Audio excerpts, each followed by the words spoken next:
بسم اللہ الرحمن الرحیم۔ قرآن پاک میں حضرت لوط علیہ السلام کا واقعہ جب بھی پڑھتا تھا تو بڑی حیرت ہوتی تھی، اور شاید آپ میں سے بھی کچھ لوگوں کو ہوتی ہوگی کہ ان کی قوم کیسی ہٹ درم اور بے حیا تھی۔ یہ وہ قوم تھی جس نے دنیا میں سب سے پہلے ہم جنس پرستی کا گندا کام شروع کیا تھا۔ جب حضرت لوط علیہ السلام ان سے فرماتے اَإِنَّكُمْ لَتَأْتُونَ الرِّجَالَ شَهْوَةً مِّن دُونِ النِّسَاءِ بل انتم قوم تجہلون، کیا تم اپنی نفسانی خواہش پوری کرنے کے لیے عورتوں کو چھوڑ کر مردوں کے پاس جاتے ہو، بلکہ تم جاہل لوگ ہو۔ تو وہ سرکش قوم ہٹ دھرمی سے آپ کو جواب دیتی تھی۔ قرآن نے وہ الفاظ ہمیں بتائے ہیں، وہ کہتے اخرجوہم من قریتکم انہم اناس یتطہرون، ان کو بستی سے نکال دو، بے شک یہ لوگ بڑے پاکیزگی کے طلبگار ہیں، بڑے نیک بن رہے ہیں، نکالو یہاں سے۔ تو کیا ہوا؟ اس قوم پر اللہ کا عذاب آیا اور وہ تباہ و برباد ہو گئے۔ یہ واقعہ قرآن پاک میں ایک دو بار بیان نہیں ہوا، بلکہ حضرت لوط علیہ السلام اور آپ کی سرکش قوم کا واقعہ تقریباً 13 سورتوں کی 97 آیات میں بار بار بیان ہوا ہے۔ حیرت ہوتی تھی کہ اللہ تعالیٰ نے اتنی کثرت سے اسے دہرایا، تو کیا امت مسلمہ میں بھی یہ فتنہ آ سکتا ہے؟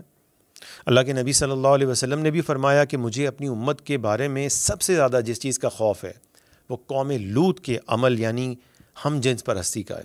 آج جب دنیا کے حالات اور خاص طور پر پاکستان کے حالات کو دیکھتے ہیں تو اس نے یہ ثابت کر دیا ہے کہ یہ فتنہ اپنی پوری طاقت سے آ چکا ہے۔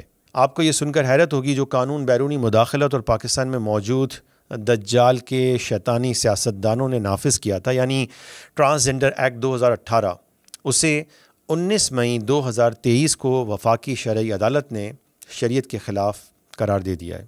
لیکن حیرت اس بات پر ہے کہ قوم لوط پاکستان میں نکل کر سامنے آ گئی ہے۔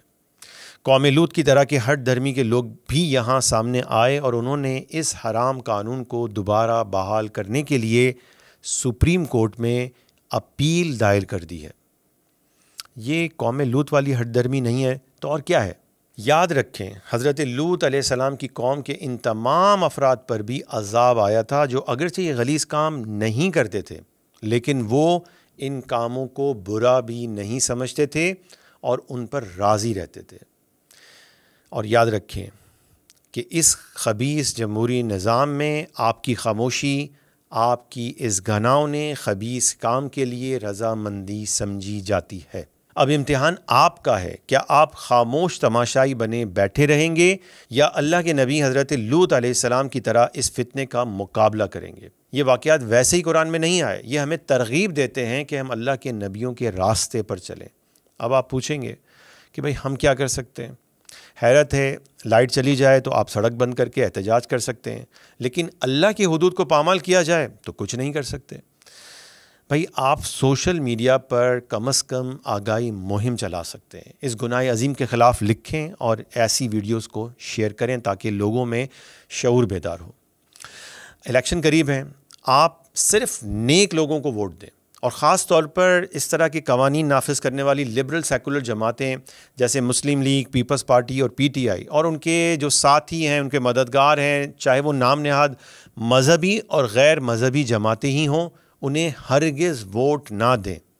میرا خیال ہے یہ تو آپ کر سکتے ہیں۔ آپ سپریم کورٹ میں اس اپیل کے خلاف درخواست دائر کر سکتے ہیں، اور اس کے لیے آپ کو ہم مفت قانونی مدد فراہم کرنے کے لیے تیار ہیں۔